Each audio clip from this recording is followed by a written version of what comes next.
क्या है वो? एक तो शराबबंदी, और दूसरा क्या है? गो हत्या जो होती है उसका निरोध करने का उपाय करता। और तीसरा है कि अंग्रेजी भाषा को उखाड़ करके, मैं अपनी भाषा में नहीं कह रहा हूँ, हाँ, किंतु उन्होंने ही जो कही उसी पंक्ति को ज्यों का त्यों आपके सामने रख रहा हूँ। यह 70 साल पूर्व की बात है, उन्होंने कही थी कि मैं इस बात को जानना चाहूँगा और यहाँ पर हिंदी का प्रचार करूँगा और एक प्रकार से शराब की बंदी करा दूँगा।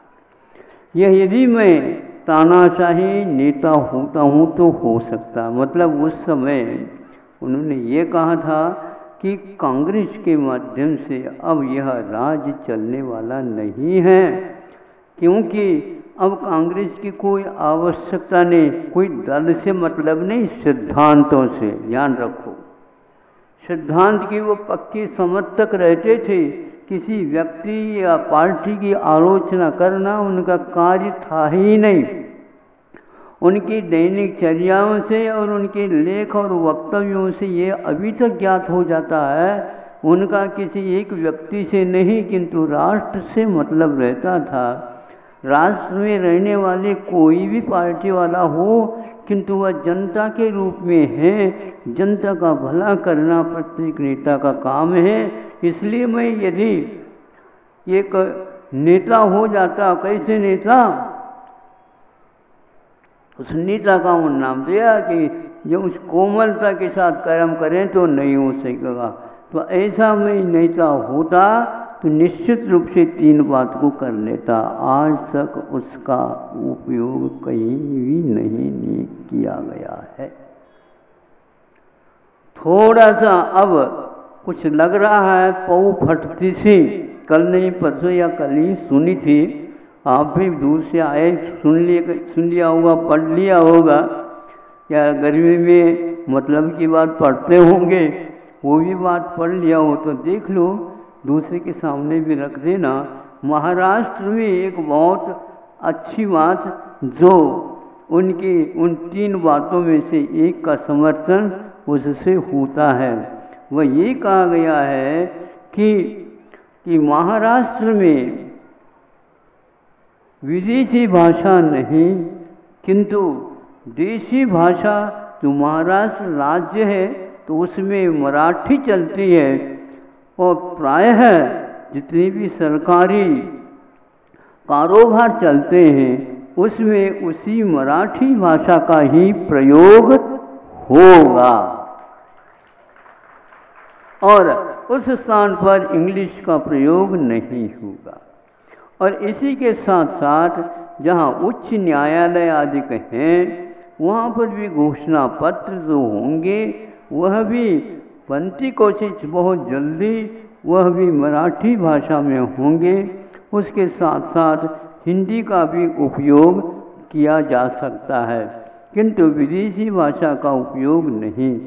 यह बात सुन करके जहाँ कहीं भी गांधी जी होंगे थोड़े से जो नीर नहीं सही तो समीर तो मिल ही गए, थोड़े बहुत राहत का अनुभव किया होगा। और उनके जो सिद्धांत के संरक्षक और प्रचार प्रसार में लगे हुए हैं उन लोगों को क्या लगा है ये हमें सोचना है, क्योंकि एक राज्य में तो घोषित हो ही गया और गांधी का समर्थन हो ही गया, एक कदम आगे उठ ही गया।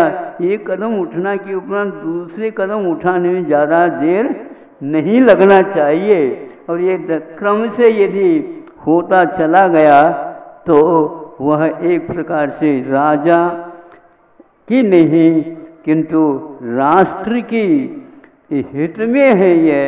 और यहाँ 60-70 वर्ष पूर्व में जो स्वप्न देखा गया था आज उसको आप लोग साकार देख रहे हैं, नहीं साकार कर रहे हैं। ये आप लोगों के कार्यकाल में होगा तो गांधी जी बहुत संतुष्ट होंगे। किंतु किसी को सिद्धांत से मतलब नहीं, सिद्धांत कुछ भी हो, एक ही नाम लेकर के हम चलते हैं। हम उनके अनुयायी हैं, हम उनके समर्थक हैं, किंतु घर तो हमें अपना भरना है। ये यदि समझौता होता है तो इसका नतीजा अलग निकलेगा। इससे कभी भी आप लोगों को कोई भी नहीं कह सकेगा, नहीं समझ पाएगा, नहीं पढ़ पाएगा कि आप लोग गांधी जी के सिद्धांत से अनुकूल चल रहे हैं।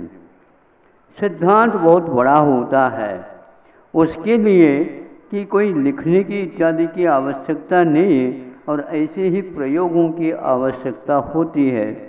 मैं सोचता रहा, कल भी एक सज्जन ने अपने मुख से कहा था कि 2-3 व्यक्तियों ने इस ढंग से अपने आप के जीवन को सर्वस्व के रूप में त्याग या भेंट चढ़ाया है, इन बातों को सिद्ध करने के लिए, जो साहित्यकारों में अग्रणी के रूप में माने जाते थे।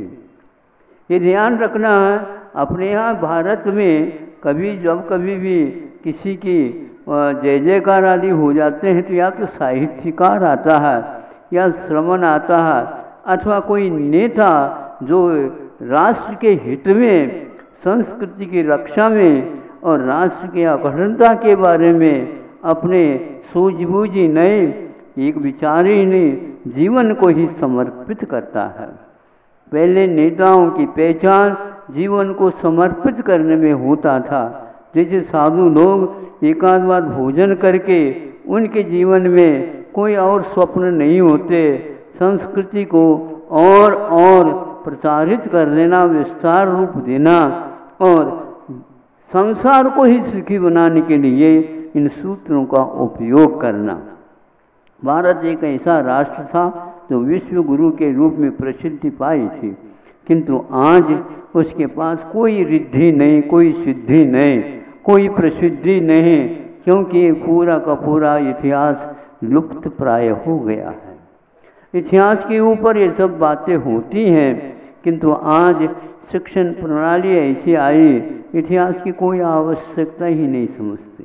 यदि समझते हैं तो पल्लव मात्र थोड़े थोड़े सभी देशों के इतिहास रख करके इतिहास से अवगत कराया जाता है। 18वीं शताब्दी में भारत में क्या था ये भी उसमें इस इतिहास में नहीं आते। जब 100 साल का भी इतिहास जिस इतिहास पाठ्यक्रम में नहीं आता है तो उस इतिहास पढ़ने से आपको भारत के बारे में क्या जानकारी मिलने वाली है? ये जानकारी लेकर के भी हमें उससे क्या लाभ होने वाला है? ऐसी धारणा उस इतिहास के पृष्ठों में लिखी जा रही है।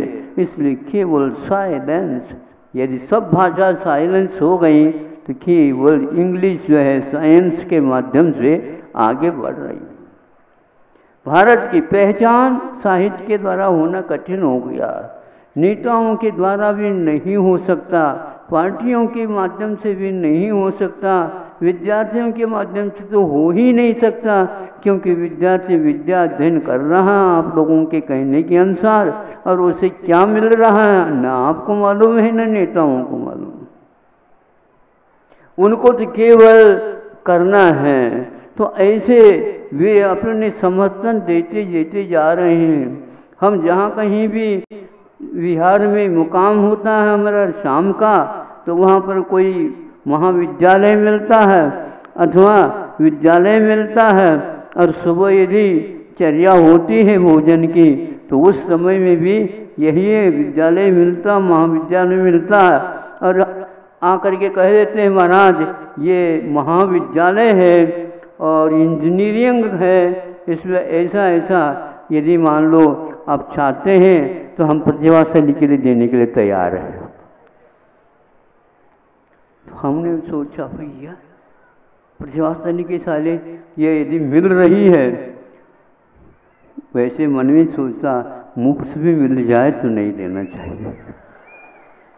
हाथी यदि फूकट में मिल जाए तो लेना मत करो, क्योंकि उसके लिए चारा देना मुश्किल हो जाएगा। आप इतने ही 4 अंगुल का पेट नहीं भर रहे हो तो उसको कैसे भरा दोगे? एक ही दिन में ठिकाना लग जाओगे। ये कुछ नहीं, वो क्यों बेचा जा रहा है इसके बारे में सोचने से इतिहास सामने आ जाता। लाखों के गुरुकुल थे, कभी भी नहीं बिके, और आज यह बिक क्यों से रहे हैं? तो व्यवसाय की दृष्टि से इनको बनाया गया था।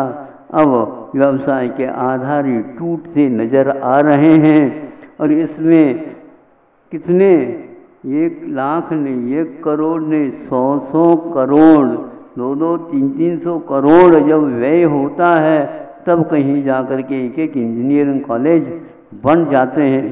ज़मीन की बहुत लंबी चौड़ी उसकी कीमत हो रही है, और बनाने में भी खर्च हो रहा। आप ले लो, बस सस्ता से मिल रहा।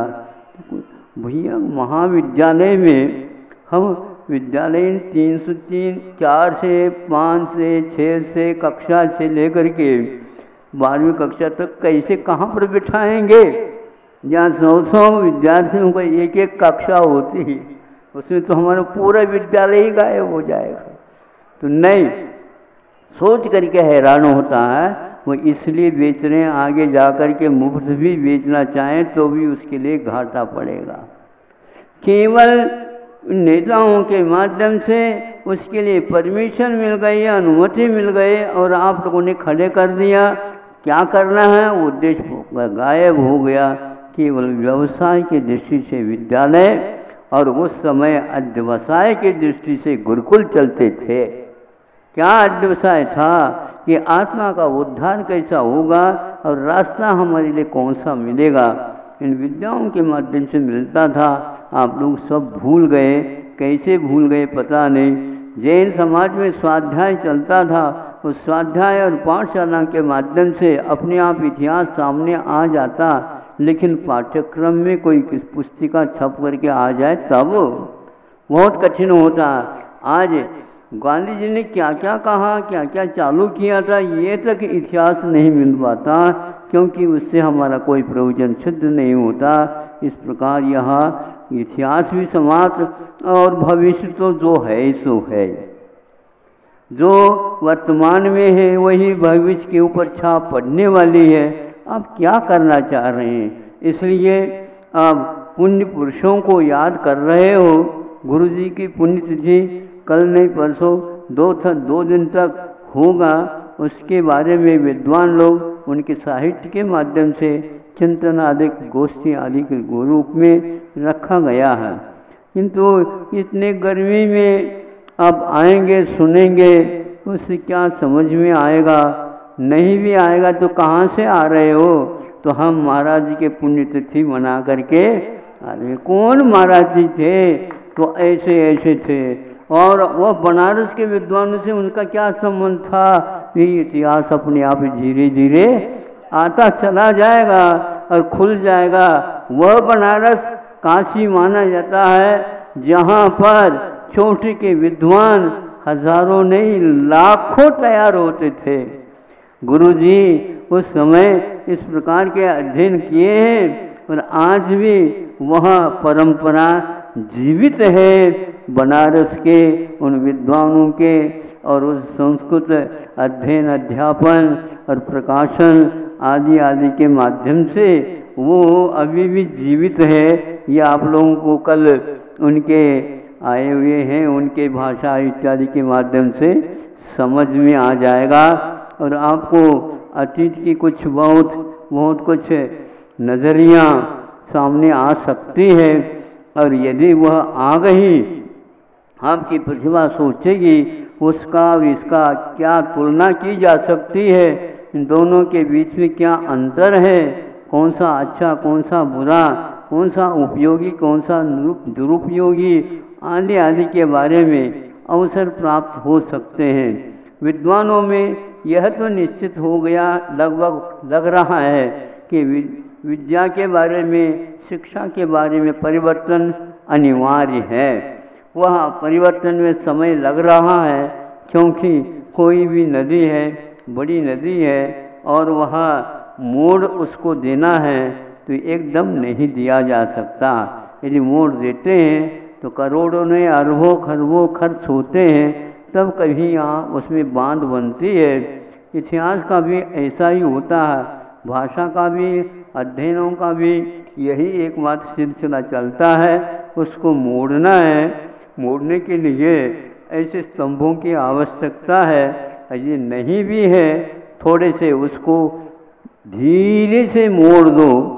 कुछ भी अंश में मुड़ जाता है तो बहुत दूर जाकर के वो बहुत विस्तार लिया जा सकता उससे, और उसके माध्यम से हम क्या फल चाहते हैं वह मिल सकता है। ये दूर नहीं है कि हमारा पुरुषार्थ, हमारे जो संकल्प शक्ति और हमारे जो कर गुजरने के एक उत्साह कथा यदि पूर्वजों से मिली है, अवश्य कार्य हो सकता। अभी भी विद्वान इसमें लगे हुए हैं। एक आध बार भोजन करके सात्विक भोजन के माध्यम से वह आज भी लेखनी को अविराम चला रहे हैं। अब वह आप लोगों के सामने हैं। थोड़े बहुत जैसे आप लोग व्यापार में क्या क्या गतिविधियां हो रही हैं अखबारों के माध्यम से पढ़ लेते हो सुबह, उसी प्रकार 24 घंटे में एक आध बार वह जो पूर्व में लिखी हुई ग्रंथावलियां हैं उनमें से कोई एक आध पृष्ठ उठा करके देखना प्रारंभ कर दो तो एक आध पन्ना भी आपके लिए बहुत कुछ क्रांति जीवन में ला सकता है। कि पन्ना कहने से वह ग्रंथ का पन्ना, जो पास पन्ना है ना, पन्ना हीरा पन्ना, हाँ उससे कम नहीं है एक एक पन्ना में, नहीं समझे। वह रत्नों की वृष्टि होती है और आप रख नहीं पाओगे, ऐसे वहाँ पर पन्ने हैं। इसको कम से कम आप अपने आँखों को मल करके थोड़े से मुंह धो करके पढ़ना प्रारंभ तो कर दो। निश्चित है वह आत्मा समझ जाएगी ये हमारे लिए लिखा गया है और किसी देवी देवताओं के लिए नहीं।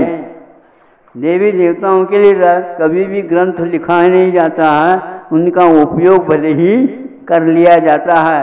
तुम अच्छे ढंग से कागज इत्यादि का निर्माण करके दे दो, शाही वगैरह भी थोड़े से अच्छे दिन तक टिक जाएं, ऐसे घोल घाल करके बना दो ताकि वह हजारों वर्ष तक टिक जाएं और संतों के माध्यम से वह लेखनी चल जाए। तो यह आवश्यक है। इतिहास के बारे में आप जितने सोचोगे उतने कम है। आप अपने पूर्वजों के बारे में सोचते हो कि नहीं, हमारा आज हम भले पश्चिम के साथ चल रहे हैं लेकिन हमारा संबंध तो पूर्वजों से बंधा हुआ है।